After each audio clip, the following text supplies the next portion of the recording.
Hospital join किया और रात में मैं वार्ड बॉय का काम हॉस्पिटल में करना चालू कर 8 साल की उम्र में ही 5 रुपए रोज से अपनी ज़िंदगी की शुरुआत की।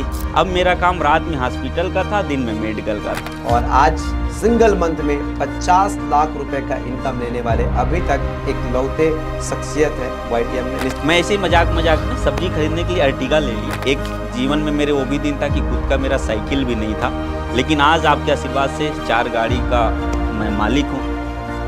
नमस्कार YTM परिवार, स्वागत है आप सभी का season 2 of YTM SLSL successful lessons with successful leaders की इस अद्भुत वीडियो सीरीज में, जहां पर हम सुनेंगे ऐसे YTM लीडर्स की उपलब्धियां जिन लोगों ने कुछ नहीं से शुरुआत करके बहुत कुछ तक कैसे अचीव कर लिया। तो दोस्तों आइए, आपका स्वागत है इस शानदार और अद्भुत वीडियो सीरीज में, जहां हम सुनेंगे आश्चर्यचकित करने वाले सक्सेस स्टोरीज को। और आज के हमारे खास मेहमान हैं YTM के फर्स्ट टोपाज अचीवर, जो कि न केवल YTM में जिनकी योग्यता, जिनकी उपलब्धि, जिनका नाम मशहूर है, अपितु पूरी नेटवर्क इंडस्ट्री में आज वो एक यूथ आइकन के रूप में उनकी अचीवमेंट जो है आज लोगों के लिए एक बहुत बड़ा पॉजिटिव मैसेज देता है। ऐसे शख्सियत जो आज के डेट में 21वीं सदी में जो हिंदुस्तान के 21वीं सदी के व्यवसाय, डायरेक्ट सेलिंग व्यवसाय, नेटवर्क मार्केटिंग व्यवसाय में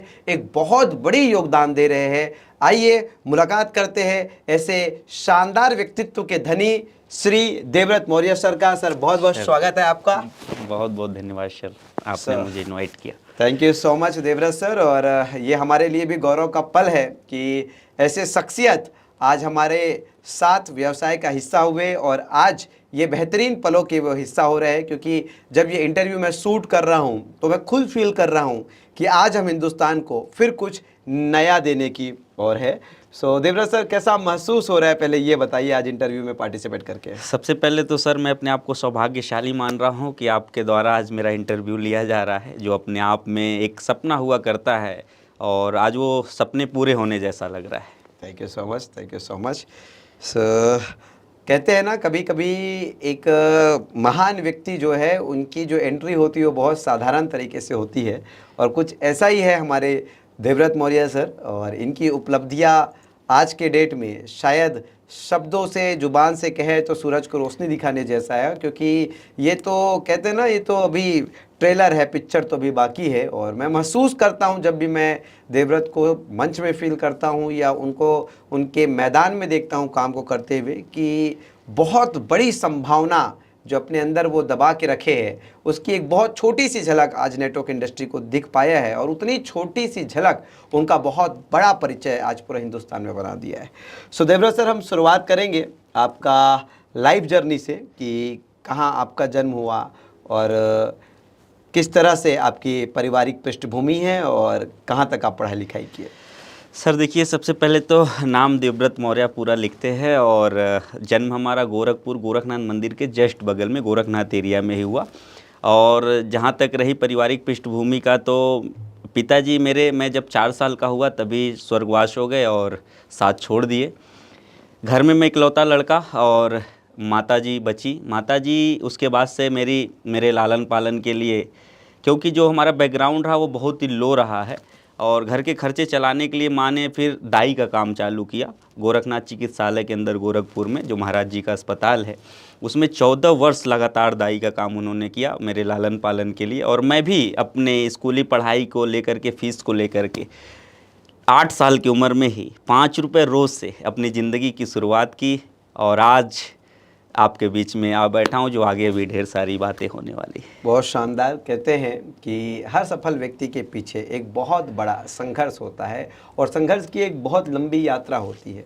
जिस तरीके से हम जानते हैं ना कि भगवान राम जो है 14 वर्ष मेहनत करने के बाद श्री राम हुए, तो आज देवव्रत मौर्य सर की जब हम कहानी से रूबरू हो रहे हैं, तो जिस तरीके से भगवान राम पहले तप किए थे 14 वर्ष तक, तो सोच के देखिए एक ऐसे शख्स जिनकी माँ ने तप की है 14 वर्ष, उन्होंने तप किया है, तो वो कैसे व्यक्तित्व को पैदा किए होंगे और कैसे व्यक्तित्व को आज वो जन्म दिए होंगे, जिसका कितना बड़ा नाम हो सकता है, जिसकी माँ ने तप किया है। और कहते हैं इस दुनिया में जो व्यक्ति तप करता है, तो उसको वो मिलता है जिसे हम वरदान में प्राप्त कर सकते हैं, मतलब चमत्कार करने लग जाते हैं वो व्यक्ति। सो देवव्रत सर, 5 रुपये की दिन की कमाई से करियर की शुरुआत हुई है आपकी जी। और आज 4 साल में नेटवर्क इंडस्ट्री में 8 करोड़ से ऊपर तक का ये जर्नी है और इसे ऑडियंस भी बहुत डिटेल्स में सुनना चाहती है।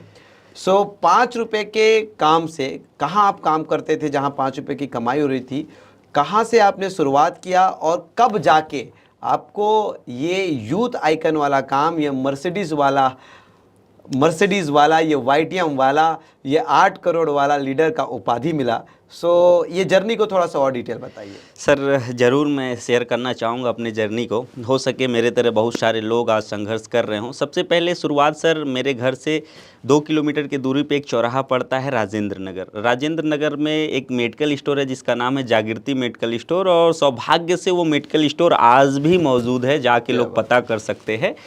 मैं नेशनल चिल्ड्रेन एकेडमी में पढ़ता था और मेरा स्कूल का जो टाइम था 8 बजे से लेके 2 बजे तक का था। मैं 2 बजे से जब निकलता था छुट्टी होकर के 2:30 बज जाते थे घर पहुंचने में।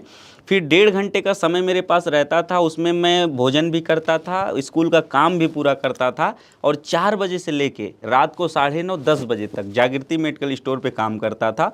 तब जाके 5 रुपये मुझे प्राप्त होते थे और मुझे वो दिन याद है कि जब पूरे महीने का इकट्ठा करने के बाद 150 रुपया हुआ करता था और वो 150 रुपये में से 85 रुपये मेरी फ़ीस चली जाया करती थी। बाकी के पैसे में अपने पेन कापी इस तरीके से सारी चीज़ें, ड्रेस को मेंटेन करना होता था। और धीरे धीरे जब मैं हाई स्कूल में गया, हाई स्कूल में प्राइवेट फॉर्म डालने के बाद मैं पूरा दिन मेडिकल पे काम करना चालू किया। फिर भी जब पैसे की कमी आ रही थी, चूँकि मुझे याद है जब मैं हाई स्कूल में था पूरा दिन काम करने के बाद पूरे महीने में 3750 रुपये मुझे मिलता था। फिर रात में मैंने हॉस्पिटल ज्वाइन किया और रात में मैं वार्ड बॉय का काम हॉस्पिटल में करना चालू कर लिया। अब मेरा काम रात में हॉस्पिटल का था, दिन में मेडिकल का था, रात में हॉस्पिटल, दिन में मेडिकल। बस वो खाना खाने के लिए घर आता था और रात में वही झपकी मारने के लिए 1-2 घंटे मिल जाते थे। ये मेरा सफ़र रहा। फिर अचानक बीच में एक मन में आया, कई बार लोग तारीफ़ करते थे मेरी पर्सनालिटी का, तो टीवी पे दिखने का शौक़ आ गया। उसी बीच में हमारे जानने वाले कई हमारे पत्रकार साथी थे, उन्होंने कहा ऐसा ऐसा करो तो टीवी पे आ सकते हो। लेकिन बैकग्राउंड मजबूत नहीं था तो हमको लगा हाँ ये आसान हो सकता है, हीरो कहाँ मैं बन पाऊँगा, इसमें हो सके आ जाऊँ। तो मैंने थोड़ा सा पत्रकारिता लाइन की पढ़ाई लिखाई किया और कुछ दिनों तक मैं पत्रकारिता में काफ़ी सक्रिय रहा।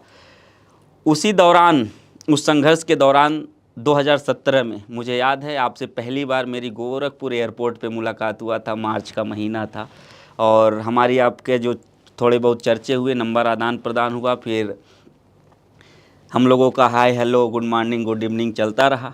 और बातचीत के दौरान एक समझ में आया आपके पर्सनालिटी को देख कर के, आपके हाव भाव को देख कर के, और मेरे जीवन में जो इंस्पिरेशन है वो आप है। और आज भी मैं आपकी फ़ोटो हर जगह लगा के रखता हूँ गुरु के रूप में। और मेरे जीवन में माँ के बाद अगर दूसरा मैंने सबसे सम्मानित और सबसे ज़्यादा अगर किसी का बात माना है वो सर आप हैं, जिन्होंने मेरी ज़िंदगी को बदला है। और ये 2017 के बाद बातचीत होते होते हम लोगों का सफ़र आ पहुँचा 2019 नवंबर महीने से हमारी आपकी इस विषय पे, नेटवर्क मार्केटिंग को लेके गहरी चर्चाएं होने लगी। और रात रात में हम लोग 2-2 घंटे बात करते थे और लगातार 6 महीना एक सिलसिला चला कि कुछ ऐसा किया जाए जिससे नेटवर्क मार्केटिंग में जो छाप पड़ा हुआ है उस छाप को मिटा करके लोगों के मन में एक जो विकृति फैली हुई है उसको कैसे हटा करके लोगों के जीवन में सपने को साकार करने का काम किया जाए। और ऊपर वाले का आशीर्वाद रहा। उस कोविड के दौरान भी जब दुनिया महामारी के दौर से झेलना चालू की थी, उस समय हम लोगों ने एक अच्छा डिसीजन लिया। आपके मार्गदर्शन में मैंने एक अच्छा निर्णय लिया। फुल फ्लेश में हम 8 अप्रैल 2020 को यासिका ट्रेडिंग मार्केटिंग को चालू किए। आज YTM इंडिया के नाम से विख्यात हो गए। और कहीं न कहीं आज मेरा 51 महीना, और आज हम लोग बैठे हैं, आज 14 तारीख है, 13 तारीख है, टोटल मुझे काम करते हुए 51 महीना 5 दिन हो चुके हैं आज। और 51 महीने 5 दिन में 8 करोड़ से ज़्यादा का सफ़र रहा है। बहुत शानदार देवव्रत सर। और कहते हैं कि एक सफल व्यक्ति कभी भी उपलब्धि का क्रेडिट स्वयं नहीं लेता, क्योंकि वो जानता है भली भांति कि बहुत सारे और ऐसे हिस्से होते हैं, ऐसे पहलू होते हैं, ऐसे लोग होते हैं जो डायरेक्ट और इनडायरेक्ट रूप से ऐसी स्थितियाँ और परिस्थितियाँ हमें मदद करती है, तब जाके हम इतनी बड़ी विराट सफलता का हिस्सा हो पाते हैं। दोस्तों, मैं निश्चित रूप से देवव्रत सर के बड़प्पन का तारीफ़ करना चाहूँगा कि आज वो स्वयं मेहनत करके इतनी बड़ी उपलब्धि हासिल किए, लेकिन फिर भी वो पूरा क्रेडिट नहीं लेते, लेकिन मानने की